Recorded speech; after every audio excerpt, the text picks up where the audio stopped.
Over the weekend, a wild, weird, controversial Micah Parsons report dropped, and cornerback Trevon Diggs was not having it. We'll talk about his reaction and a 7-round mock draft that we prepared for you guys on tonight's show. Ladies and gentlemen, let's get to it. Here we go.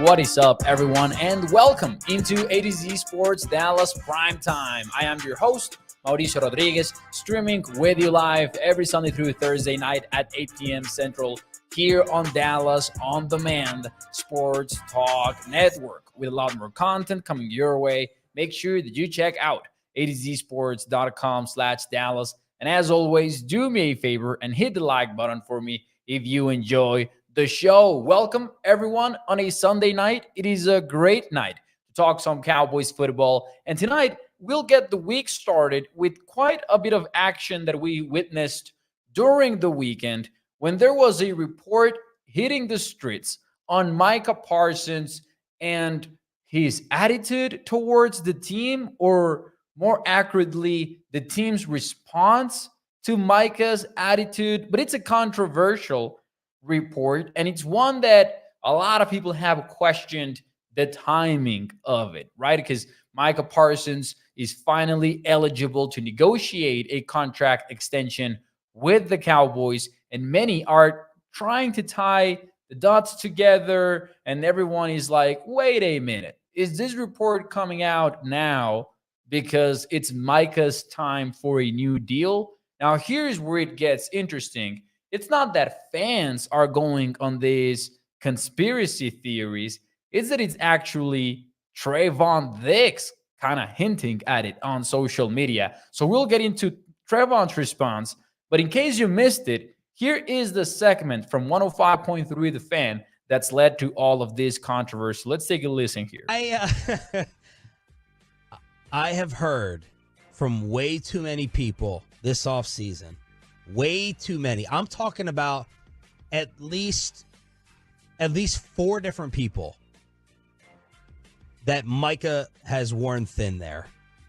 Now, I don't know how much is true and how much it actually hurts.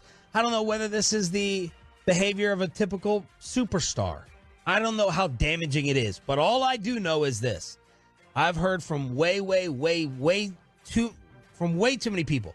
If Micah Parsons was out of there, there'd be a decent amount of people inside the Ford Center at the Star in Frisco smiling or breathing a sigh of relief. That is my hot take statement that, to me, is really close to factual about just dealing with him. There is so much to unpack from there. There is so much to get to. But as I said, let's get to Trevon Diggs' reaction first. Because a quick look at his Twitter profile moments after the segment dropped, you could see Trevon's discontent.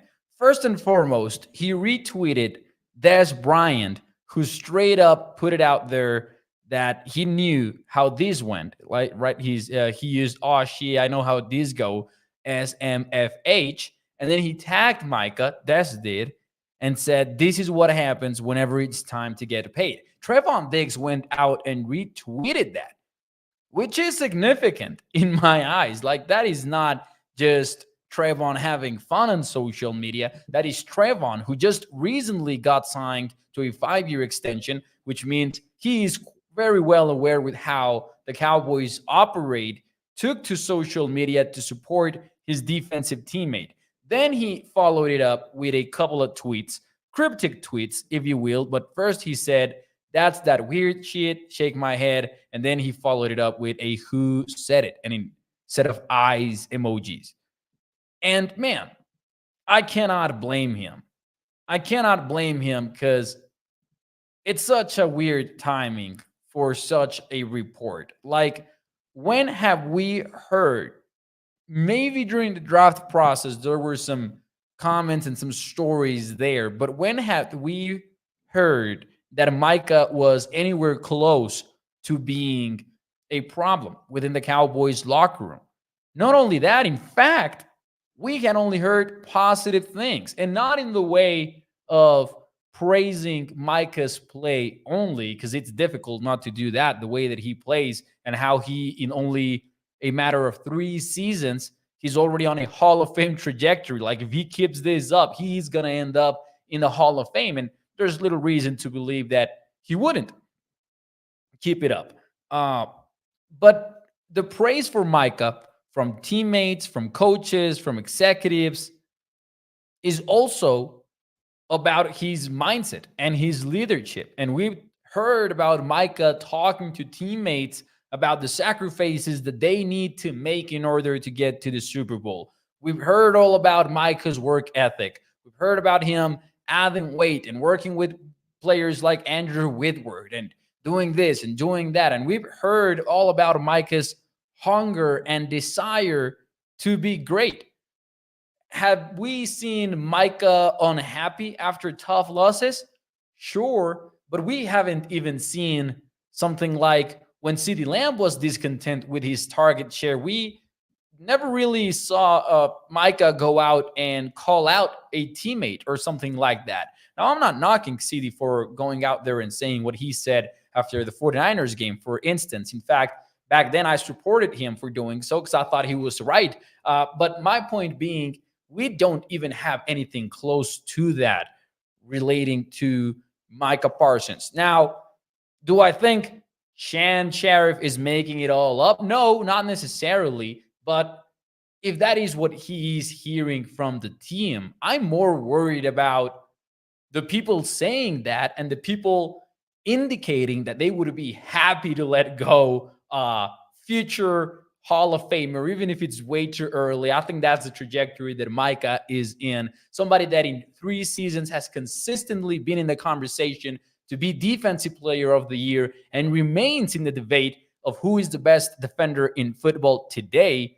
If there are people hinting at the fact that they would be happy to let him go, those people are the problem. It's not Micah. Now, big egos, big personalities, superstar personality, you should be able to handle that within an NFL organization that is supposed to have a winning culture or a solid culture. Now, never mind the playoffs for now. This is a team that has won back-to-back 12 games per season. So what I'm saying here is, why are we acting like suddenly Micah is a problem to the point where people in the organization would be happy to see him leave?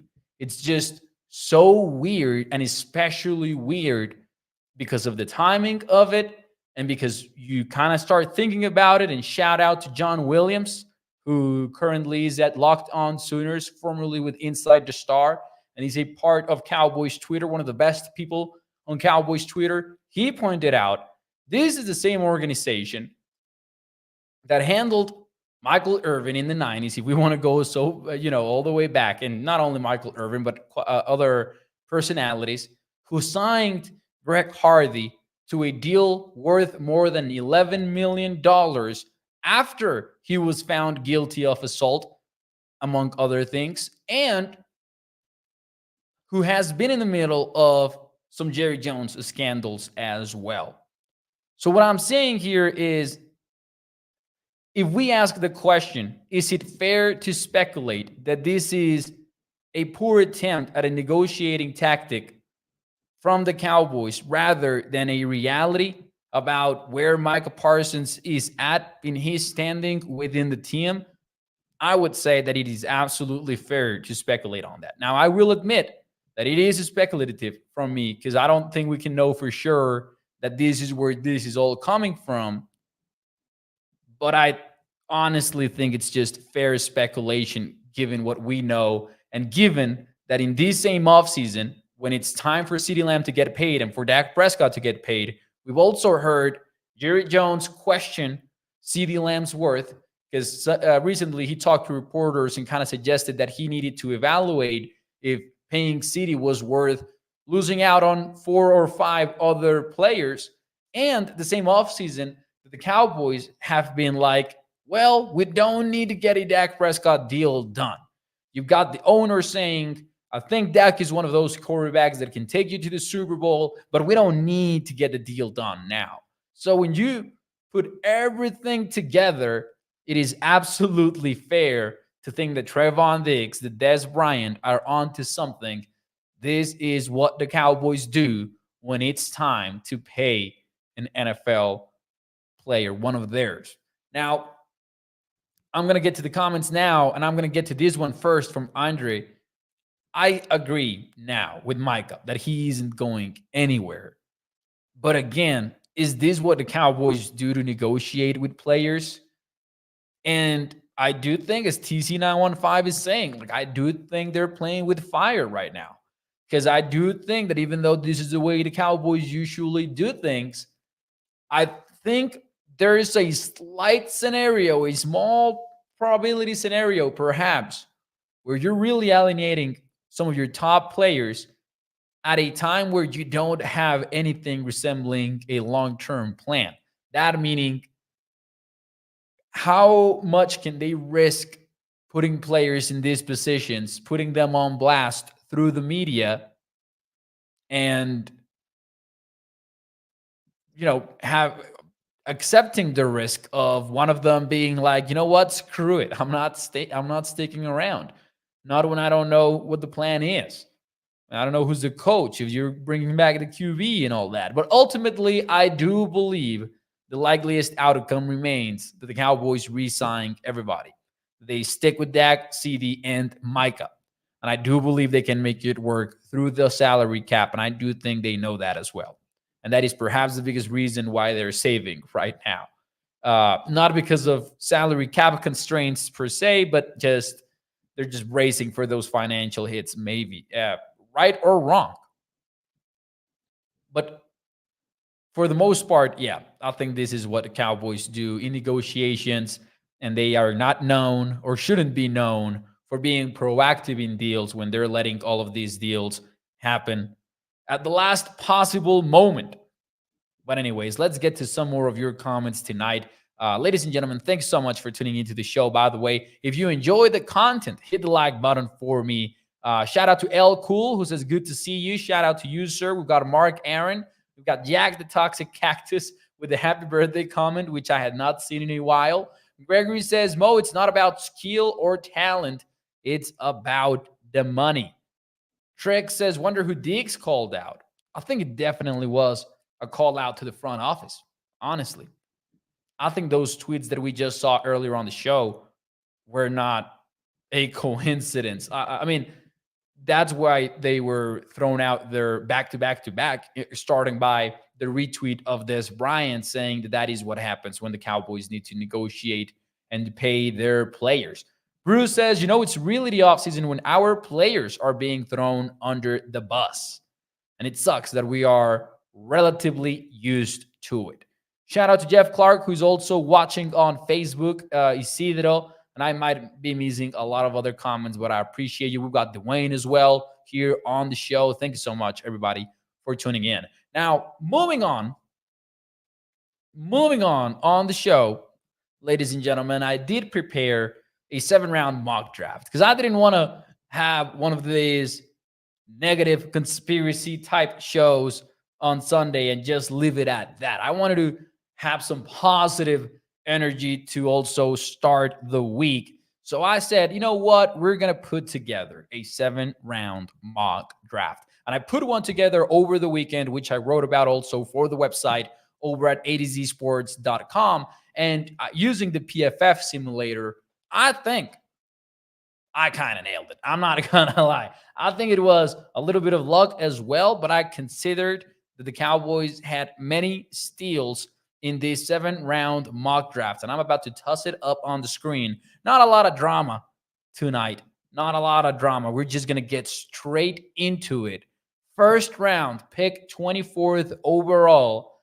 The Cowboys get their man, Jackson Powers Johnson. Now, I also have the guys that I considered for each of these picks, by the way. So just for context, Graham Barton was off the board in this first round. And it pretty much came down to Jackson Powers Johnson, and it came down to Tyler Guyton and Jordan Morgan, the tackles, who are constantly brought up for 24th overall. And a lot of people might be interpreting that as the Cowboys love Tyler Guyton, I would just pause there and I would bring this up. I'm not sure if Tyler Guyton keeps popping up in these mock drafts because the Cowboys like him a lot or because he's usually the guy that is left at 24th. And we're all kind of accepted the fact that the Cowboys need an offensive lineman. I lean towards the latter a little bit, especially because when you look at the top 30 visits for the Cowboys, at least right now, the 4 first round offensive linemen they're hosting on top 30 visits are inside guys, either guards or centers, or somebody like Troy Fautanu, who could also have the upside to play tackle at some point. So what I'm saying here is maybe the Cowboys are kind of leaning towards the inside linemen, but we'll see if that changes over the next few weeks. And maybe they do host Amarius Memes or Tyler Guyton or somebody like that. But for now, they get Jackson Powers Johnson, somebody who might just be an upgrade over Tyler Viadish and who could be the man that the offense needs to really boost the running game and turn it all around. Other alternatives that I think the Cowboys would consider here are defensive end Darius Robinson, because he was a top 30 visit, and maybe the Cowboys like him quite a bit.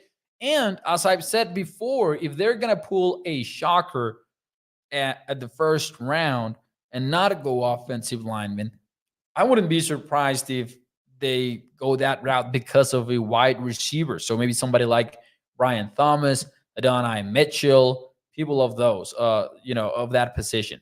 Now, moving forward, second round pick, linebacker, Edgerrin Cooper. This was a tough one because there was a lot available on that pick. There was Jonathan Brooks, who the Cowboys reportedly like. There was Junior Colson, the linebacker from Michigan. Peyton Wilson was off the board. You had a lot of big-name wide receivers in there, like Keon Coleman, like Malachi Corley, who is actually a top 30 visit for the Cowboys. There was Tavondre Sweat, who today hit the news in a very unfortunate way. He was arrested after driving while intoxicated, and we'll see what that means for his draft stock in the future. But Tavondre Sweat was also considered in the second round, ended up passing on him to get the linebacker, Edgerrin Cooper, quite an athlete, a little bit undersized, but somebody who makes up for it in speed and makes up for it in athleticism. So we got Edgerrin Cooper there, another top 30 visit for the Cowboys. Passed on the running backs, but fortunately still found one in the third round when I got Trey Benson from Florida State, who for many people is the top running back of this NFL draft. I know for James Foster over from A to Z Sports, he is the top running back prospect and 67th overall. So we're getting great value here. We're getting a steal. And if Benson was to come in Dallas and join the running back group, I think he would be the immediate favorite to be the number one guy on that depth chart in front of Rika Dowdle, Deuce Vaughn, and others. Players that were also considered here at the third round, Blake Corum from Michigan, Jeremiah Trotter Jr., who I didn't end up taking because we already had Edgerrin Cooper, and Brandon Rice. I like Brandon Rice, and he was one of the few top wide receivers still available. Who, by the way, I'll make a parenthesis here very quickly. That second to third round dynamic is going to be so interesting to see because I think you're looking at running backs, you're looking at defensive linemen, linebackers, and wide receivers. And I do think that if you wait on a running back, you're much likelier to find one in the third round than you are a top tier wide receiver, because I think there's going to be quite a run at them early third round or late second round after the Cowboys pick. And I think the same about linebacker, right? Like if you don't pick Peyton Wilson or Edgerrin Cooper or maybe Junior Colson in the second, there's a very slim chance you're going to get one in the third round that could be a potential starter right away. But that is not true for running backs. I think that while you can get Jonathan Brooks in the second, if you get Trey Benson in the third, you are golden. Or if you get Blake Corum in the third, you're also going to be in a pretty good spot. And it only takes a few teams to make that logic go away and vanish immediately.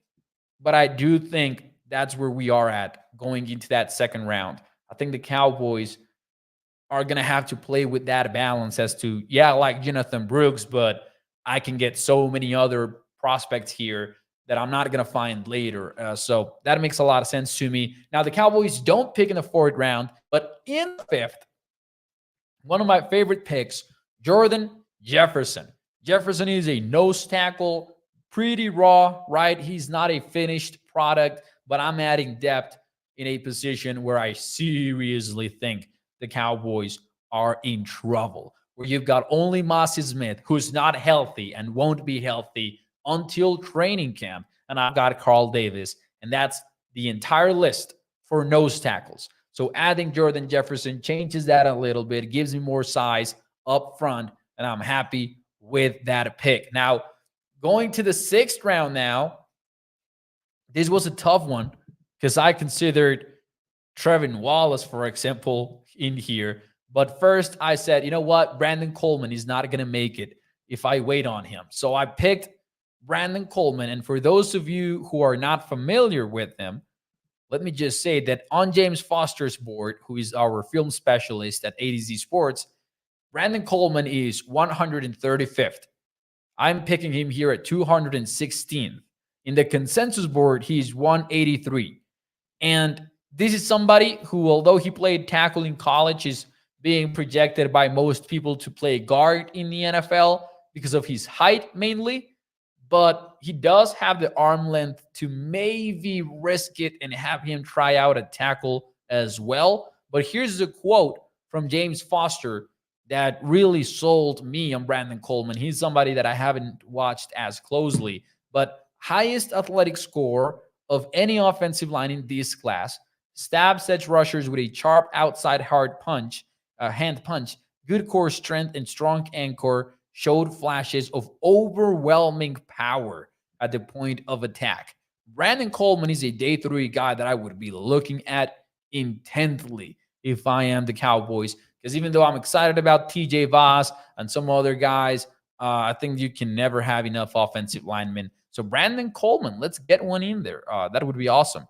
Now, in the 7th round, some way, somehow, Trevon Wallace from Kentucky made it. And speaking of big-time athletes, this guy had the highest athletic composite score among off-ball linebackers for ADZ Sports.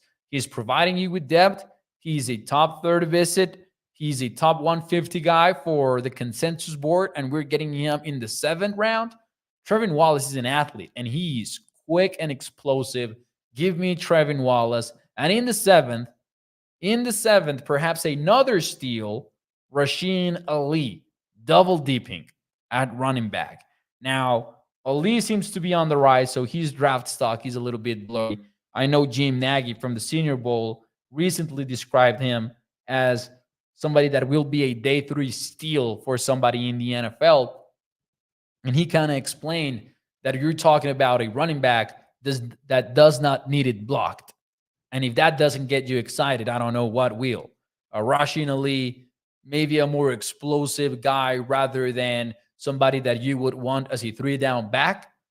But with the way that the Cowboys running back is being built, especially under this scenario where you're getting Trey Benson in the 3rd, Rasheen Ali might be falling into such a perfect scenario. Now, a pick like this, I did want to say, like if the Cowboys go running back day 2 and then double dip at running back day 3, that's where we can get into that conversation that we had last Thursday about Deuce Vaughn potentially being somebody that stands to lose a lot in this NFL draft, just because the competition might get fierce at running back for those final roster spots. And even if they all make it to the 53, Deuce is going to have to battle for a significant role on this offense. So that might be an exciting training camp battle when we get to it if the Cowboys double dip at running back. So that is the 7th round mock. I'm not going to lie. I kind of loved it. some good questions arise when you start doing 7-round mocks, because you're like, man, if I don't pick, like, for example, wide receiver, I think the Cowboys are likely picking a wide receiver at some point in late April. But in this scenario, like, it never made a lot of sense, you know? Obviously, you can fall in love with your prospect and be like, I'm going to pick him in the fifth and it's going to be steal. But I think it never made sense for me picking a wide receiver here. So yeah, PFF gave us a B in our grade. I'm really not that into their grades because it just basically measures it against their own board. So obviously, it's not exactly the most accurate way to grade a mock, but I liked it. I think that it stayed true to what the Cowboys like and people that the Cowboys have talked to or met with. Like Jordan Jefferson, for example, was a formal meeting at the combine for the Cowboys. So I think it stayed true to what they want. But I also personally think that, hey, this is a mock, this is a draft where you want to take care of several needs. And I think it was a good way to go about it. So let's see some of your thoughts before we get out of here, ladies and gentlemen. Isidro says B plus. Stephen White says B, and Gregory says B as well. Let's see here. Gregory says, Mo, I would rather skip the running back at third and then double down on an offensive lineman or defensive lineman. And I can absolutely see the case for that. Like, for example, Cedric Van Paan was a consideration in the third round for me, but I already had Jackson Powers Johnson. So, Jack also with a B and Gilbert with a B. I appreciate you guys. I'm glad you liked it. No edge for me was an issue as well, Stephen White. And I've talked about this on the show. I think that the Cowboys have an underrated need at edge, especially in terms of depth, because behind Micah and D'Lo, I feel like it's just Sam Williams there. So that was a concern for me. Yep. But also never made a lot of sense for me. But yeah, there are some underrated needs that the Cowboys could absolutely address. I'm going to say it, even the first round. In the first round, I'm going to do a show pretty soon here about non-offensive line prospects that the Cowboys could pick in the first round if they end up shocking us and avoiding offensive line for some reason, not in the first round. But ladies and gentlemen, that will be it for me tonight here on the show. Do me a favor and hit the like button for me if you liked the show. Remember, we will be live tomorrow night, 8 p.m. Central, as we continue to work on those adjustments that I talked to you guys about on Thursday. Primetime might be undergoing some tweaks for the future. We're working on it. I'll keep you updated. But for now, we are live every single night. Hit the like button, and bye-bye.